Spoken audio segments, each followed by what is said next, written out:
পশ্চিমবঙ্গে তো মানে বুদ্ধিজীবী ক্রিয়েট করা হয় এইসব মাধ্যমরাই করে, যারা ভাতাজীবী অ্যাকচুয়ালি বুদ্ধিজীবী নয়, একটা জিঘাংসা নিয়ে পড়েছেন যে আমি অমুককে সরিয়ে দিয়ে প্রধানমন্ত্রী আমি হব। আর যেহেতু উনি একটি মানসিক রোগগ্রস্ত, যাকে মেগালোম্যানিয়া বলে, তাতে উনি লার্জার দ্যান লাইফ নিজেকে ভাবেন। স্যার, আপনাকে মাধ্যমে স্বাগত। নমস্কার। স্যার, মহিলা সংরক্ষণ বিল নিয়ে মুখ্যমন্ত্রী বলছেন যে মহিলা সংরক্ষণ বিলের নামে ডিলিমিটেশন বিল পাশের চেষ্টা। স্যার, এই ডিলিমিটেশন বিল ঠিক কি? ডিলিমিটেশনটা অ্যাকচুয়ালি হচ্ছে কি, এটা যেমন এসআইআর একটা কন্টিনিউয়াস প্রসেস, এটাও একটা কন্টিনিউয়াস প্রসেস।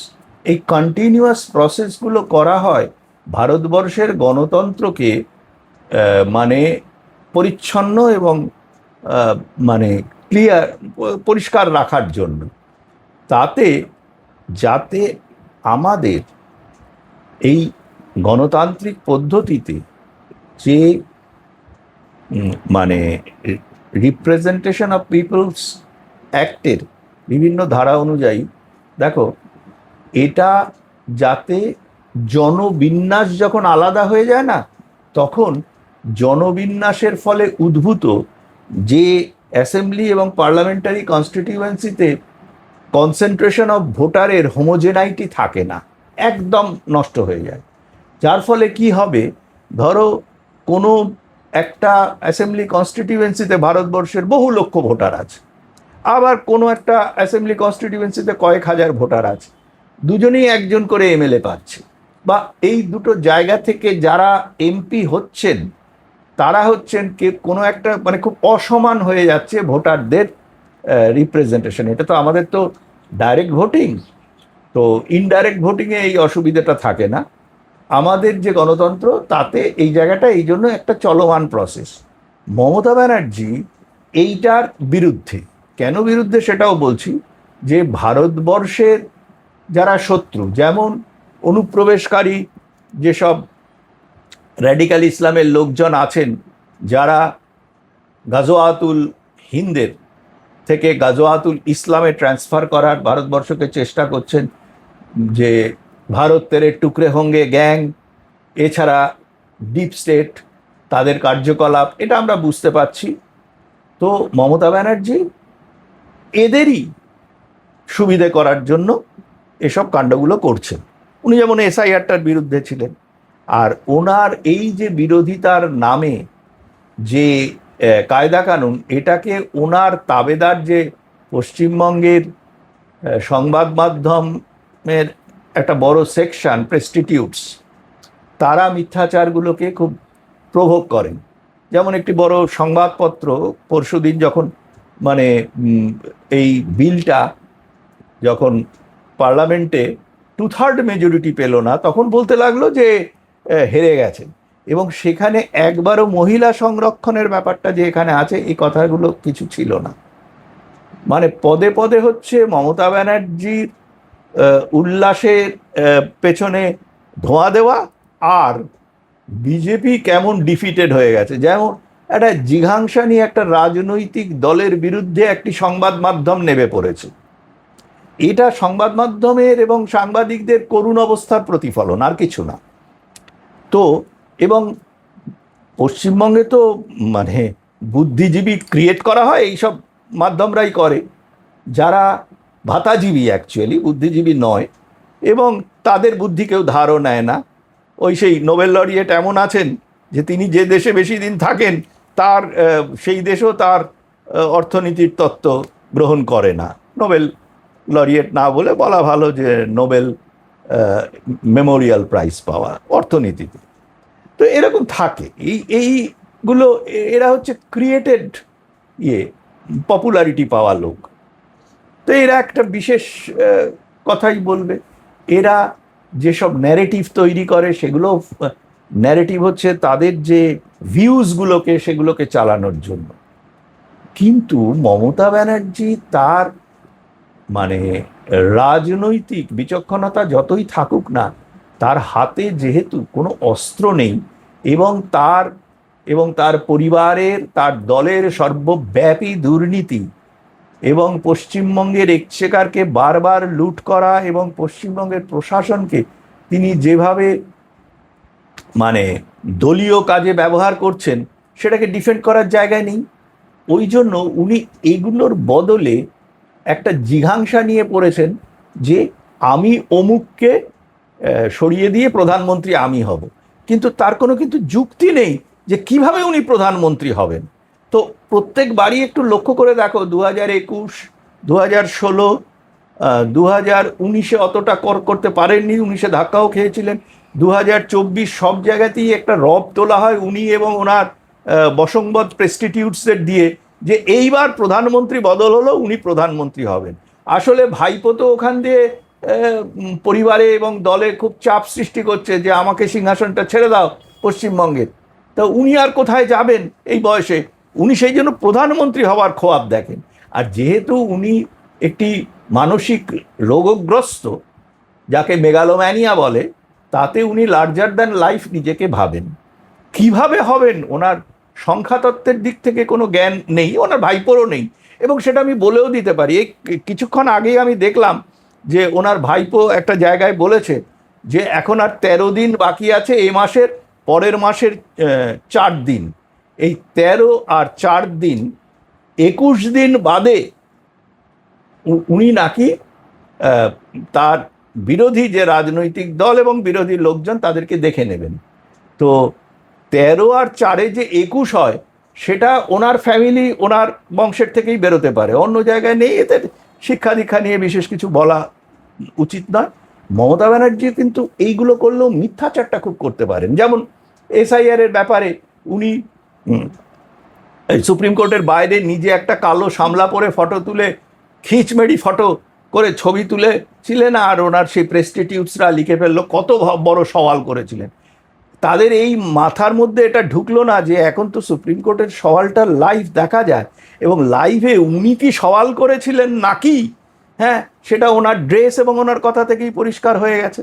তো এই মিথ্যাচারের সঙ্গে পশ্চিমবঙ্গের মানুষ কেন ওনার দলের লোকেরাও বিশ্বাস করে না, ওনার দলের লোকেরা এগুলো নিয়ে কিছু বলেন না, কারণ হচ্ছে তারা ওনার থেকে আর্থিকভাবে লাভবান হয় এবং তাদের তো এটাই রুজি রোজগার, প্রফেশন। এবং মমতা ব্যানার্জি এবং তার দল এটা দেখিয়েছেন। তাহলে এই ডিলিমিটেশনটার বিরোধিতা উনি কেন করছেন? তার কারণ হচ্ছে যে উনি মনে করছেন যে ওনার যে বিদেশি মানুষদের দিয়ে যে ভোট ব্যাংক তৈরি করা হয়েছে, এই ভোট ব্যাংকটা যদি ভেঙে যায় এবং যে কোনো ভারতীয়, সেই দলটা ইন্ডিজোটের দলও হতে পারে, এনডিএর দলও হতে পারে, তারা কিন্তু কেউ মমতা ব্যানার্জির এইভাবে যেসব ভারতের টুকরেহঙ্গে গ্যাংয়ের হয়ে লড়াই করে তাদের সাহায্যে ভারতবর্ষের মসনদে বসার চিন্তা, এবং তারপরে দেশের কি হাল হবে সেটা পশ্চিমবঙ্গ দেখেই অনুমেয়, সেইটা করার জন্য তাদের কাছে একটা মিথ্যাচার উনি করে চলেছেন, তাদেরকে বোঝাচ্ছেন। এবং কিভাবে দেখো, দক্ষিণের যে ইন্ডি জোটের এনডিএ বিরোধী যে নেতারা আছেন, তাদের আমি দুজনের কথা বলতে পারি, দুটো, একটা হচ্ছে স্টেট অফ তেলেঙ্গানা আর একটা হচ্ছে তামিলনাড়ু। দুটোরই কিন্তু এই ডিলিমিটেশনের পক্ষে ক্ষতি হচ্ছে। উনি কিন্তু তামিলনাড়ু বা তেলেঙ্গানার লোকেদের এই কথা বলেন না। ওনার যে মিথ্যাচার, ওনার যে অসততা, সেটা আমি ধরিয়ে দিচ্ছি। ভারতবর্ষের সবচেয়ে বেশি ভোটারের, ভারতবর্ষের সবচেয়ে বেশি ভোটারের যে অ্যাসেম্বলি কনস্টিটিউয়েন্সি, সেটা হচ্ছে তেলেঙ্গানায় সেরিলিঙ্গামপল্লী, যেখানে প্রায় 7 লাখ ভোটার আছেন এই মুহূর্তে। তারপরে second high percentage of voters, সেটা হচ্ছে তামিলনাড়ু সজিঙ্গানাল্লু, সেখানে 6,95,000 মতো ভোটার আছেন। তৃতীয় হচ্ছে তেলেঙ্গানার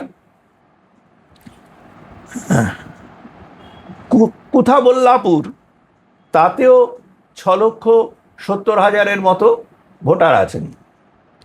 চতুর্থ, সেটাও তেলেঙ্গানার মেডচাল, তাতে প্রায় 6 লক্ষ ভোটার আছেন। এদের এখানে যদি পুনর্বিন্যাস হয়, এখানে নিশ্চয়ই অ্যাসেম্বলির সংখ্যাটা বাড়বে, তাতে ওদের কর্তৃত্বটা বাড়বে। এটা কিন্তু ইন্ডি জোটের নেতাদের দাবিয়ে রেখে উনি কি করে ওপরে উঠবেন, এই একটা ওনার চাল। এবার তোমাকে বলি যে এতে বিজেপির কোনো লাভ নেই, কারণ দেখো যেগুলো খুব কম ভোটারের কনস্টিটিউয়েন্সি, তাতে বলি লাক্ষাদ্বীপের টোটাল ভোটার সংখ্যা হচ্ছে 57,784 মাত্র। লাক্ষাদ্বীপ একটা লোকসভা এরিয়া। দমন অ্যান্ড দিউতে হচ্ছে 1,34,000। দাদার নগর হাভেলিতে হচ্ছে 2,83,000। এর খানিকটা বেশি আন্দামান নিকোবরে। মানে পার্লামেন্টারি কনস্টিটিউয়েন্সির এই হাল, আর ওগুলো আমি অ্যাসেম্বলি কনস্টিটিউয়েন্সির কথা বললাম। এই যে একটা চরম ডিফারেন্স, এই চরম ডিফারেন্সটা কি ভারতবর্ষের এই যে ডিরেক্ট রিপ্রেজেন্টেশন, তাতে মানুষের ভোটাধিকারের সমমূল্য থাকছে? Democracy at danger. এই যে সমবন্টনটা ভারতবর্ষের সংবিধান অনুযায়ী, এর জন্যই কিন্তু ডিলিমিটেশনটা করা হয়। মমতা ব্যানার্জি যখন জন্মেছিলেন তখন যা অ্যাসেম্বলি সিট ছিল, যা পার্লামেন্টারি সিট ছিল, এখন পার্লামেন্টারি সিট অ্যাসেম্বলি সিট তার থেকে অনেক বেশি। পশ্চিমবঙ্গে কতটা সিট বেড়েছে, এই কথাগুলো উনি ভাবছেন ওনার মতোই অশিক্ষিত বা স্বল্প শিক্ষিত হচ্ছে পশ্চিমবঙ্গের সমস্ত মানুষ। এবং আবার উনি মানুষকে ওইসব বলছেন উনি একটা আন্দোলনজীবী হবেন।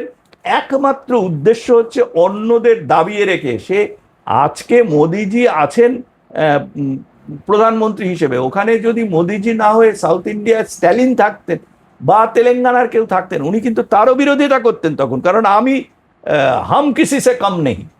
এই যে ওনার একটা ঝগড়ুটে মনোভাব, যেই জন্য উনি কিন্তু কোনো জোটে বেশি দিন থাকতে পারেননি, কখনো থাকতে পারেননি।